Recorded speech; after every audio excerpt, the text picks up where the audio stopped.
OBC case নিয়ে গুরুত্বপূর্ণ update. Paschimbanga সরকার supreme court থেকে ওবিসি মামলা প্রত্যাহারের সিদ্ধান্ত নিল। গুরুত্বপূর্ণ আপডেট, সেই আপডেট আমি তুলে ধরছি।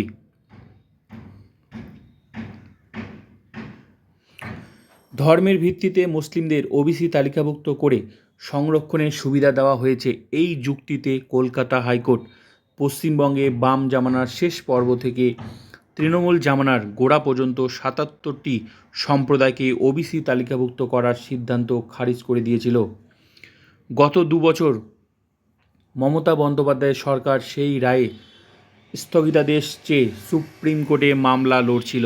এবার নতুন বিজেপি সরকার সুপ্রিম কোর্টে সেই মামলা প্রত্যাহার করার সিদ্ধান্ত নিল। ব্রেকিং নিউজ, যার অর্থ ২০১০-এর মার্চ থেকে ২০১২-র মে মাসের মধ্যে রাজ্যে ৭৭টি সম্প্রদায়কে ওবিসির তালিকাভুক্ত করার বিরুদ্ধেই অবস্থান নিচ্ছে সরকার।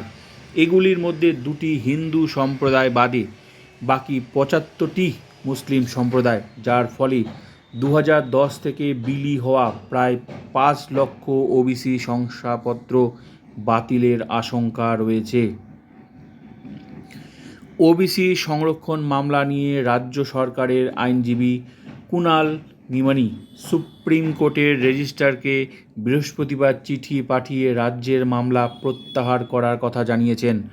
রাজ্যের অনুরোধ, 2 বছর আগের দায়ের করার মামলা দ্রুত শুনানির জন্য তালিকাভুক্ত করা হোক, যাতে রাজ্যের অনুরোধ মেনে সুপ্রিম কোর্ট সেই মামলা প্রত্যাহারের অনুমতি দিতে পারে। সুপ্রিম কোর্টে এতদিন তৃণমূল সরকার যেসব মামলা লড়ছিল, পালাবদলের পরে নতুন বিজেপি সরকার তার মধ্যে বেশ কিছু মামলা প্রত্যাহার করবে বা ভিন্ন অবস্থান নেবে। তার প্রথম প্রমাণ মিলেছে এইভাবেই। তো গুরুত্বপূর্ণ আপডেট, যেই মামলা প্রত্যাহার করার কিন্তু সিদ্ধান্ত নিল নতুন সরকার। এখন দেখার নেক্সট আপডেট কী আসে।